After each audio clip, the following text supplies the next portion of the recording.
সুন্নত তো মানবেনি, সুন্নত মানার মতো মানু, যেভাবে মানতে বলা হয়েছে। মদিনার মসজিদে গেলাম, সেখানে দেখি নামাজে আল্লাহু আকবার করে বাধা হয়ে গেছে, নিয়ত বাধা শেষ, উনি পকেট থেকে এদিকে এক ঠেলা, দুই দিকে দুই ঠেলা দিল, মেসাক, দুই দিকে দুই ঠেলা দিয়ে পকেটের মধ্যে থুয়ে দিল, আল্লাহু আকবার। বলেন আমি কি এটা কি বলবো? এটা কোন ইসলাম? এই আপনি নামাজ পড়বেন, নামাজের আগে এদিকে ঠেলা দিবার বলছেন না। আপনি ওযু যখন করবেন তখন আপনি মেসওয়াক করবেন, মেসওয়াক ধুবেন, কুলি করবেন। আরে তোর মেসওয়াকেও গন্ধ, তোর মুখেও গন্ধ, তোর পকেটেও গন্ধ, যাই থাকবে তাকে তো গন্ধ লাগবে। সিস্টেম লেস করলে চলবে না। মেসওয়াক করা অবশ্যই সুন্নাত, সুন্নতকে হানত করা যাবে না। কিন্তু সুন্নাতকে মানতে গিয়ে যদি আপনি সিস্টেম লেস করেন, আমার নবীজির সুন্নাত সিস্টেমের বাইরে চলে যায়, তাহলে তো সুন্নত আদায় হবে না। পাগড়ি পরে নামাজ পড়া সুন্নাত, কথা বল না কেন? আমরা সবাই পাগড়ি পরি না?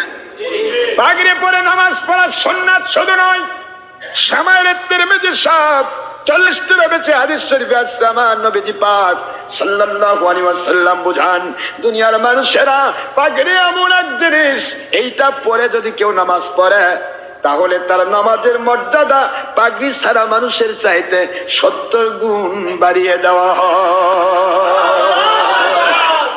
কয় গুণ বাড়িয়ে দেওয়া হয়? 70 গুণ সওয়াব বেশি। কিন্তু পাগড়ি নাই, নিচের লুঙ্গি খুলে মাথায় বাঁধবেন, 70 গুণ সওয়াব হবে। এটা সুন্নত, এটা ফরজ। ফরজ তরক করা কবিরা গুনাহ, কবিরা গুনাহ করে সুন্নত আদায় হবে তো? হবে না। নাউজুবিল্লাহ। আমি আপনাদের পায়ে হাত দিয়ে বলছি, জাতি যাচ্ছে কোথায়? 10 জন মানুষকে ইফতার করাবেন, 10 মানুষকে ইফতার করাবেন। ইফতারটা ভিডিও হচ্ছে, মহিলা পুরুষ একসাথে, তার সাথে হিন্দুও আছে, দেখুন নাকি, সবাই মিলে ইফতার করবেন। ভালো, ইফতার করা ভালো। ইফতার করা ফরজ না নফল? ফরজ। তো ওইরকমই হলো, সারাদিন রোজা না রেখে ভাই বিপদে পড়ছি, আবার ইফতার না করি কাফের হবো? ইফতার করবে। ইফতার করা সুন্নাত, আর ইফতার পার্টি দেওয়া মুস্তাহাব সুন্নাত। ইফতার পার্টি দেওয়া কি মুস্তাহাব সুন্নাত। একটা মুস্তাহাব সুন্নতকে টিকাতে গিয়ে আপনি একদিকে ছবি করলেন, আরেকদিকে ভিডিও করলেন, তা আবার টিভি ছাড়লেন, মহিলা পুরুষ বেপর্দা হলেন, মুশরিক টুশরিক সব মিলে একাকার হলেন। কি বড় সুন্নত আদায় করলেন? কথা বোঝেন নাকি আপনারা? বিবাহ করা কি জোরে বলেন?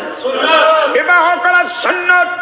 বুখারীর হাদিস, আন-নিকাহু সুন্নতি ফামান রাগিবা আন সুন্নতি ফালাইসা মিন্নি। নিকাহ হচ্ছে আমার সুন্নাত। এই সুন্নাতকে দ্বারা শুধু নিকাহ নয়, যে কোনো সুন্নতকে কেউ যদি ফামার লাগিমা মিন সুন্নতি, কেউ যদি আমার সুন্নত থেকে নাক ছিটকায়, কেউ যদি সুন্নতকে ইহানত করে, ফালাইসা মিন্নি, সে আমার উম্মত নয়, নবীজির উম্মত নয়, মানে মুসলমান নয়। সুন্নতকে ইহানত করা যাবে না। বিবাহ সুন্নত, ওই ব্যক্তির জন্য ফরজ, ওই মহিলার জন্য ফরজ, ওই পুরুষের জন্য ফরজ। বিবাহ না করলে যদি জেনা হওয়ার সম্ভাবনা থাকে, যদি গুনাহ হয়ে যাওয়ার সম্ভাবনা থাকে, কবিরা গুনাহ থেকে নিজেকে বাঁচানোর জন্য বিবাহ করা ফরজ হয়ে যায়। জোরে বলেন সুবহানাল্লাহ। কবিরা থেকে বাঁচার জন্য সুন্নত আর থাকে না, তখন কি হয়ে যায়? ফরজ হয়ে যায়। আদায় করতেছেন সুন্নত আমল। বিবাহের মজলিসে যাবেন, ভিআইপি সিআইপি যত বড়, এমনকি মৌলবী মুন্সি, বিশাল বড় বড় ধর্মীয় নেতা, ধর্মের লিডার, ধর্মের নামে দলের লিডার, তার বিবাহে কয়েকদিন ধরে তার বাড়িতে গান বাজে। কথা বলছেন নাকি? টাকডুমা ডুমডুম এমন গান বাজতেছে। মুসলমান, বিয়ে করা ছিল সুন্নত, গান বাজানো কি ফরজ না নফল? আস্তাগফিরুল্লাহ, নাউযুবিল্লাহ। হারাম কাজ করলেন, গান বাজালেন, দিন ধরে একাধারে গান বাজাচ্ছেন, এলাকার থেকে রহমতের ফেরেশতা বের করে দিচ্ছেন, শয়তানকে খুশি করছেন।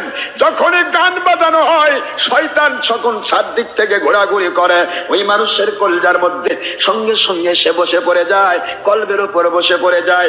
আপনি শুধু নিজেই তো নয়, আপনার প্রতিবেশীর এমনও মানুষ আছে জীবনে কোনো গান বাজনা শোনে না, আপনি জুলুম করে তাদের কানেও আপনি গান বাজনা তুলে দিলেন। আপনার মতো মুসলমানের বিয়ার দরকার কি? আপনি তো হারামকে হালালকারী বেঈমান। মানুষকে জুলুম করে আপনি গুনাহ করাচ্ছেন। যে মানুষগুলি গুনাহ করে না তাকে আপনি গুনাহ করাচ্ছেন।